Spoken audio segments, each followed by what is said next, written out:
देखा जाए तो नक्श को किसी दूसरे रेसिडेंशियल कॉम्प्लेक्स में घर खरीदने की कोई जरूरत नहीं थी, क्योंकि उसकी खुद की कंपनी भानुशाली ग्रुप के खुद के कॉम्प्लेक्सेस भी थे और सूरत शहर में उनके कई प्रोजेक्ट्स भी थे।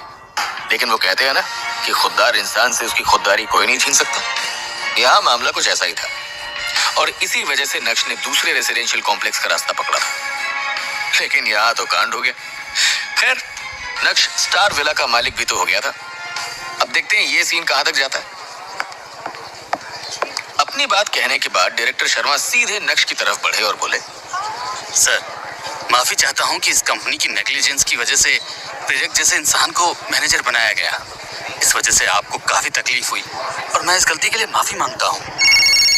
उसी समय डायरेक्टर शर्मा को चेयरमैन के सेक्रेटरी की तरफ से कॉल आया और व्हाट्सएप पर उनके पास उस घटना का सारा वीडियो भी पहुंच गया था। मैं आपकी अपॉलॉजी एक्सेप्ट करता हूं, लेकिन अगर आपने इस इंसान को फायर नहीं किया तो फ्यूचर में इससे आगे नक्श को और कुछ भी बोलने की जरूरत नहीं थी और डायरेक्टर शर्मा भी नक्श की बात को अच्छे से समझ गए थे कि ये दिशा उन्हें कहां लेकर जा रही है। तुरंत ही डायरेक्टर शर्मा ने कहा, मैं समझ गया सर। तुरंत ही डायरेक्टर शर्मा पीछे मुड़े और दरवाजे की तरफ इशारा करते हुए प्रेरक से कहा, जल्दी से यहाँ से निकल जाओ। डायरेक्टर शर्मा, आप मुझे फायर नहीं कर सकते। भूलिए मत, इस कंपनी के वाइस प्रेसिडेंट मेरे अंकल हैं। मैं अभी उन्हें कॉल करता हूँ। ये बोलते हुए प्रेरक जमीन से उठा और उसने एक नंबर डायल किया। जल्द ही कॉल कनेक्ट हो गया। हेलो बड़े पापा, मदद कीजिए। डायरेक्टर शर्मा मुझे फायर करना चाहते हैं। जोर से चिल्लाते हुए प्रेरक ने फोन पर कहा, पैनिक मत करो। तुम अभी कहां पर हो? मैं अभी आ रहा हूं। फोन के दूसरी तरफ से एक गहरी आवाज सुनाई दी। हम सभी सेल्स डिपार्टमेंट में हैं। आप जब पहुंच जाएं तो सीधा प्रेरक के कैबिन में आ जाइएगा। डायरेक्टर शर्मा ने प्रेरक का फोन छीन लिया था और ये कहने के बाद तुरंत ही कॉल कट कर दिया। सर, आपको थोड़ी तकलीफ होगी, लेकिन आपको मेरे साथ मेरे ऑफिस में चलना होगा। ये बोलते हुए डायरेक्टर शर्मा ने नक्श की ओर देखा। उनके चेहरे पर एम्बैरेसमेंट साफ दिखाई दे रहा था। मोदी साहब बहुत ही रैशनल इंसान हैं। अगर आप उन्हें आज की इस घटना के बारे में सब कुछ बताएंगे तो वो आपकी बात को जरूर समझेंगे और चीजें आपके लिए और भी ज्यादा आसान हो जाएंगी। हालांकि डायरेक्टर शर्मा इस कंपनी के सीनियर मैनेजर थे और प्रेरक से सिर्फ एक पोजीशन ऊपर थे। ऐसे में भला वो मोदी साहब को ऑफेंड कैसे कर सकते थे? इसलिए उन्होंने नक्श को इस मैटर की गंभीरता बताई और अपने साथ चलने के लिए कहा। क्या आप हिरेन मोदी की बात कर रहे हैं? अपनी दोनों भवों को ऊपर चढ़ाते हुए नक्श ने कहा, जी। डायरेक्टर शर्मा ने अपना सिर हिलाया। नक्श ने सीरियस लुक के साथ अनिका की ओर देखा और उसके बाद उसके कदम लिफ्ट की तरफ बढ़ने लगे थे। डायरेक्टर शर्मा ने एक बार फिर से प्रेरक का स्वागत लाद से किया और उसे भी ऑफिस में चलने के लिए कहा। प्राची, क्या तुम्हें लगता है कि नक्श के साथ कुछ ऐसा वैसा होगा? अनिका काफी ज्यादा नर्वस नजर आ रही थी। परेशान मत हो, नक्श को कुछ नहीं होगा। प्राची ने अपना हाथ अनिका की कमर पर रखा और उसे थपथपाते हुए कंफर्ट देने लगी। ऑफ कोर्स प्राची को पूरा यकीन था कि नक्श को कुछ नहीं होगा, क्योंकि नक्श का असली रूप वो देख चुकी थी। हालांकि नक्श ने प्राची को अपना असली चेहरा दिखा दिया था, लेकिन प्राची में इतनी हिम्मत नहीं थी कि वो नक्श की असली आइडेंटिटी को अनिका के सामने लेकर आए। 14th फ्लोर, प्रेरक का केबिन। डायरेक्टर शर्मा, मैं आपको फ्री एडवाइस दे रहा हूँ। इससे पहले बड़े पापा यहाँ आए, आप यहाँ से चले जाइए। आप बहुत ही अच्छे रीजनल मैनेजर हैं और मैं आपकी बहुत रिस्पेक्ट करता हूँ। साथ ही साथ मैं ये नहीं चाहता कि इस उम्र में आपकी जॉब चली जाए। अपनी चेयर पर बैठते हुए प्रेरक ने कहा, प्रेरक, क्या तुम्हें वाकई में ऐसा लगता है कि तुम्हारे बड़े पापा इस बार तुम्हें बचाएंगे? डायरेक्टर शर्मा ने हल्का सा सिर हिलाते हुए कहा, मेरे बड़े पापा इस कंपनी के वाइस प्रेसिडेंट हैं। वो आसानी से तुम्हें फायर कर सकते हैं। प्रेरक को अपनी गलती का कोई एहसास नहीं था और इसकी वजह उसके बड़े पापा थे। क्योंकि ये कंपनी उसके परिवार की थी, इसलिए वो कुछ ज्यादा ही चौड़ा हो रहा था। मैं आपको एक और फ्री एडवाइस देता हूँ। आप इस लड़के की मदद मत करिए। इस लड़के से कहिए कि ये मेरे पैरों में पड़े। अगर इसने ऐसा किया तो मेरा मूड बहुत अच्छा हो जाएगा और मैं बड़े पापा से कहकर आपका प्रमोशन करवा दूंगा। क्या हिरेन मोदी के पास भानुशाली ग्रुप में इतनी अथॉरिटी है? नक्श ने अपनी दोनों भवों को ऊपर चढ़ाते हुए कहा, क्या तुम मेरे बड़े पापा को जानते हो? सरप्राइज टोन के साथ प्रेरक ने नक्श से पूछा। नक्श ने प्रेरक की बात का कोई जवाब नहीं दिया, बल्कि मन ही मन सोचने लगा, ये कंपनी इतनी भी अच्छी नहीं है। जितना कि मैंने सोचा था। मुझे तो ये समझ में नहीं आ रहा कि अनिका को तुम में ऐसा क्या पसंद आया कि उसने तुम जैसे से शादी की। हो ही क्या तुम? नफरत की नजरों से नक्श को देखते हुए प्रेरक ने कहा। अब जो भी है तो वो मेरी बीवी ही। ये बोलते हुए नक्श का चेहरा अचानक से ग्लूमी हो गया था।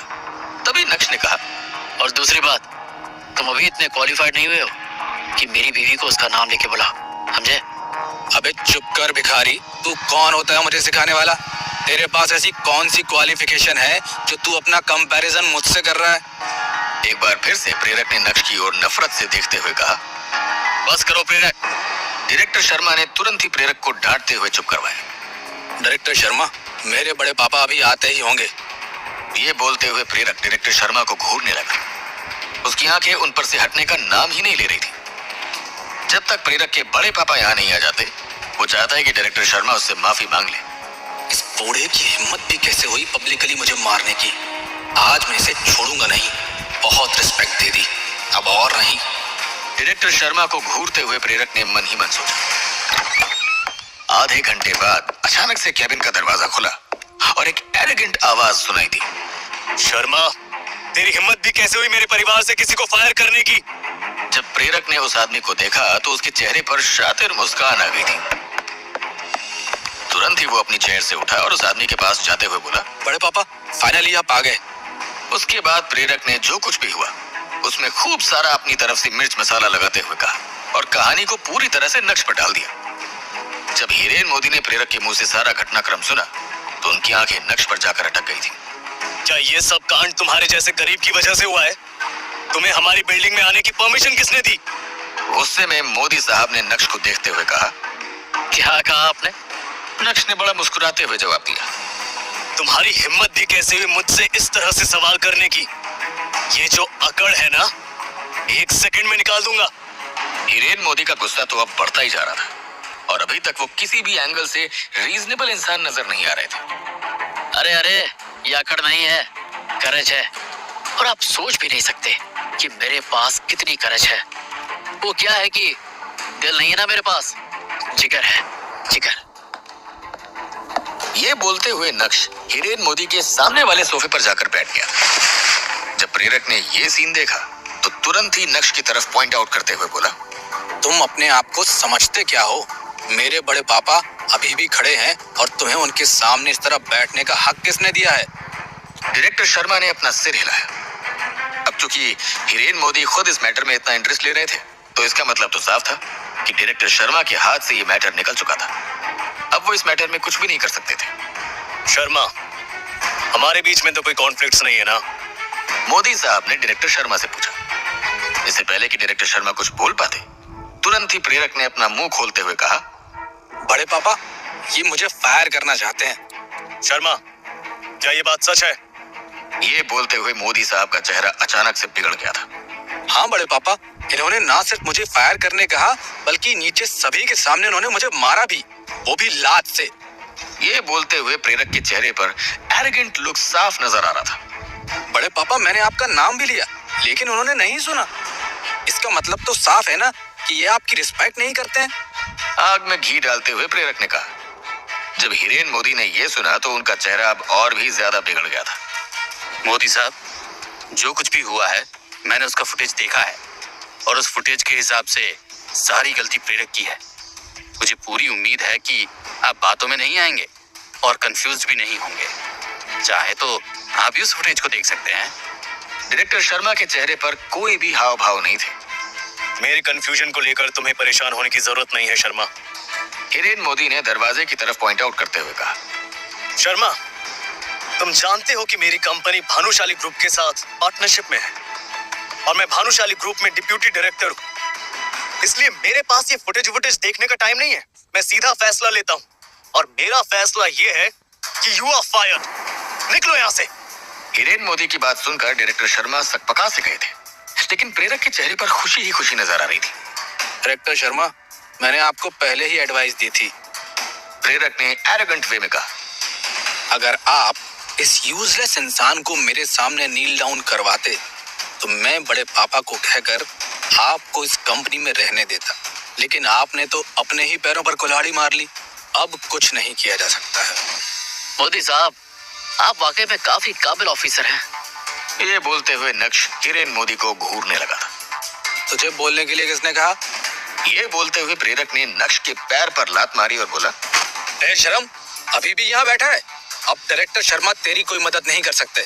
चल निकल यहाँ से। तुम्हें क्या चाहिए?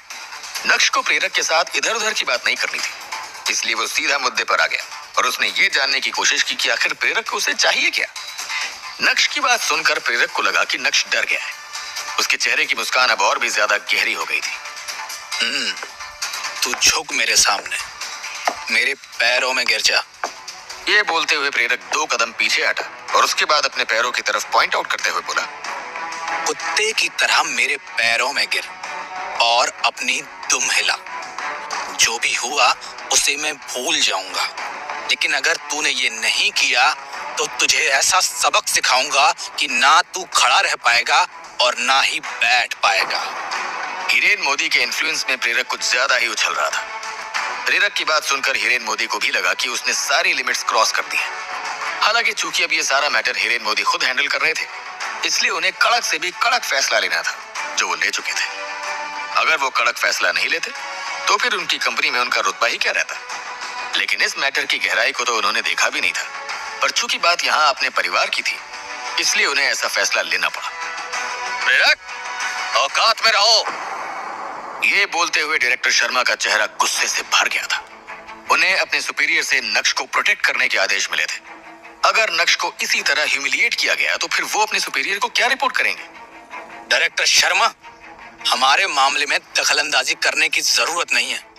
सच बोलने से मुझे डर नहीं लगता, और सच ये है कि मैं लंबे समय से तुमसे नफरत करता आया हूँ। अब तुम भी मेरे पैरों में गिरो, किसी कुत्ते की तरह। प्रेरक का अंदाज अब कुछ ज्यादा ही रूड होता जा रहा था।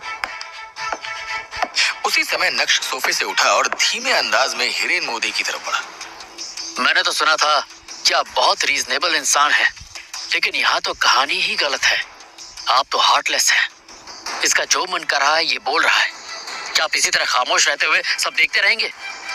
नक्श का इशारा प्रेरक की तरफ था और हिरेन मोदी उस इशारे को अच्छे से समझ गए थे। नक्श की आंखों में देखकर उन्हें काफी अटपटा महसूस हो रहा था। क्या नक्श के कहने पर हिरेन मोदी का डिसीजन बदल जाएगा या फिर माहौल और भी ज्यादा खराब हो जाएगा? क्या होगा जब नक्श अपना असली रूप दिखाएगा? नक्श प्रेरक के साथ क्या करेगा? क्या अनिका अब प्रेरक को डेट करेगी या फिर अब अनिका के मन में नक्श ही नक्श होगा? अनिका नक्श के मामले में अब क्या स्टेप लेगी? जानने के लिए सुनिए इंस्टा एम्पायर।